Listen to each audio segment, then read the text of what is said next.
7월 27일 화요일 성령님과 함께하는 100일 가정예배를 시작하겠습니다. 다 같이 주님 가르치신 기도합니다. 하늘에 계신 우리 아버지, 아버지의 이름을 거룩하게 하시며 아버지의 나라가 오게 하시며 아버지의 뜻이 하늘에서와 같이 땅에서도 이루어지게 하소서. 오늘 우리에게 일용할 양식을 주시고 우리가 우리에게 잘못한 사람을 용서하여 준 것 같이 우리 죄를 용서하여 주시고 우리를 시험에 빠지지 않게 하시고 악에서 구하소서. 나라와 권능과 영광이 영원히 아버지의 것입니다. 아멘. 찬송가 524장 갈 길을 밝히 보이시니 찬송가 524장을 부릅니다.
이 시간 우리에게 주시는 하나님 말씀은 구약성경 출애굽기 24장 1절로 8절입니다.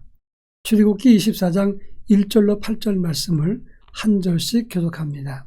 제가 전체를 읽겠습니다.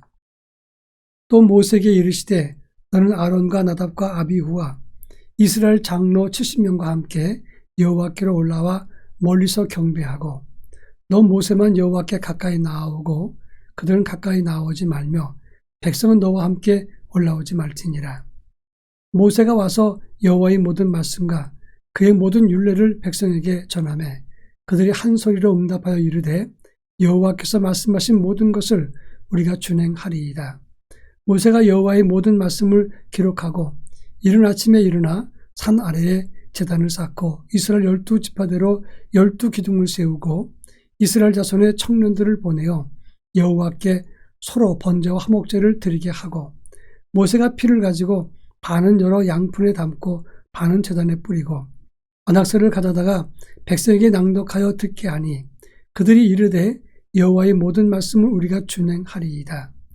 모세가 그 피를 가지고 백성에게 뿌리며 이르되 이는 여호와께서 이 모든 말씀에 대하여 너희와 세우신 언약의 피니라.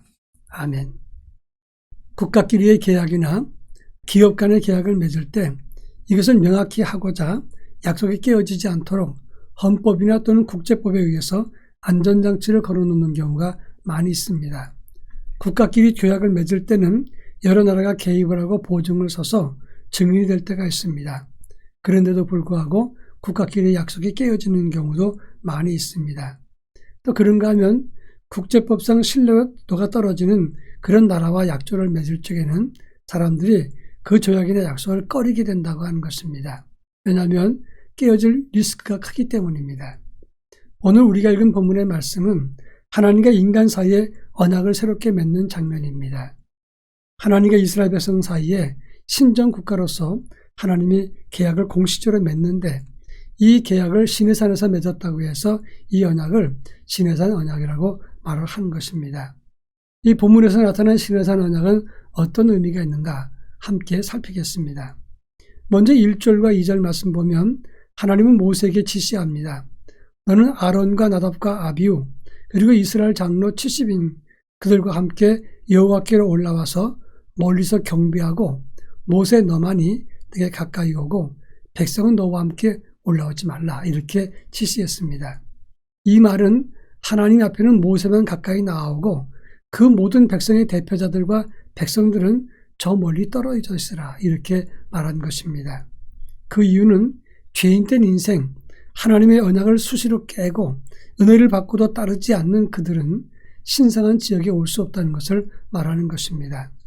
하나님은 하나님의 약속을 거역했던 이스라엘 백성들을 신성한 지역에 들어가기를 원치 않았습니다. 그렇지만 하나님은 이러한 이스라엘과 다시금 언약을 맺으면서 그들에게 은혜를 베풀기를 원하셨습니다. 그래서 그들 중에 대표가 되는 모세, 하나님의 종만 따로 하나님의 신성한 지역으로 불렀던 것입니다. 여러분, 신뢰할 수 없는 인생들과 언약을 맺는다는 것, 그 자체가 참으로 하나님이 양보하지 않으면 안 되는 것입니다. 그래서 하나님과의 언약은 하나님의 은혜라고 말할 수가 있는 것입니다. 하나님이 사랑하시고 양보하셔서 언약을 깨버리고 하나님을 거역했던 이스라엘과 또다시 약조를 맺는 것입니다. 오늘 예수 그리스도를 통한 구원의 언약도 마찬가지입니다. 하나님 입장에서 보면 우리와 언약을 맺을 이유가 없습니다.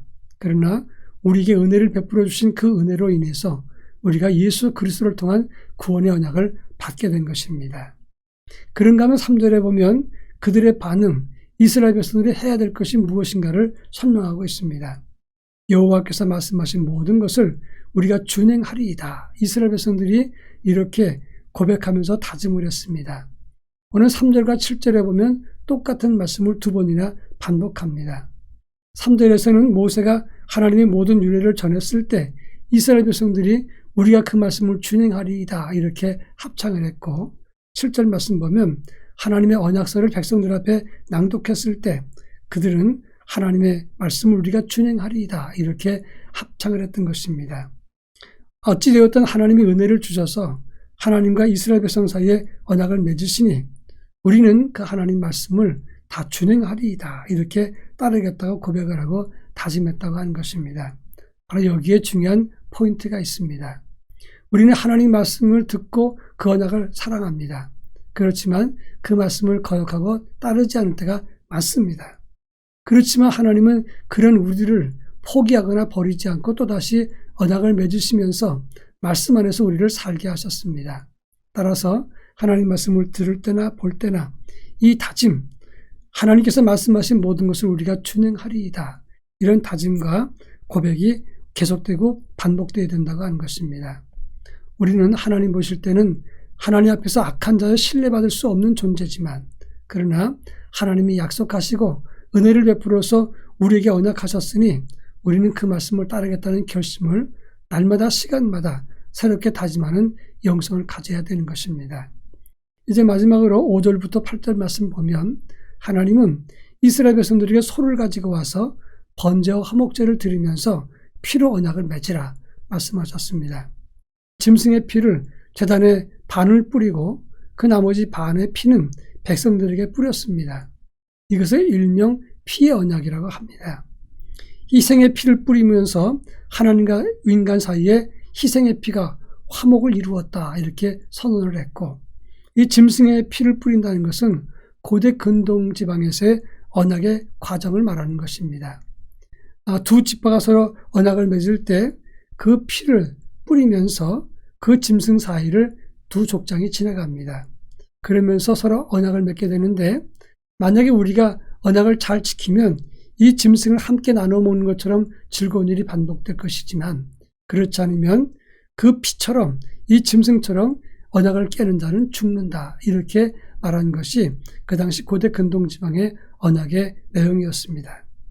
피를 뿌리고 그리고 언약을 확인한 것은 피의 언약입니다. 그만큼 철저히 지켜야 되는 피의 언약이라는 것을 말하는 것입니다.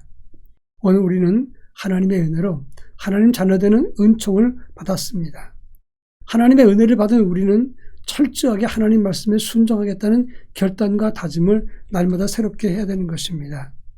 이렇게 끊을 수 없는 피의 언약, 그리고 다시금 재확인할 수밖에 없는 이 피의 언약을 가슴에 품고, 그리고 주 앞에서 믿음으로 순종하는 삶을 가져야 할 것입니다. 다 같이 기도합니다. 하나님의 언약의 말씀을 철저히 따르게 하옵소서. 그리고 은혜를 저버리지 않고 피의 언약을 붙잡고 사는 하나님의 사람이 되게 하옵소서. 기도하겠습니다.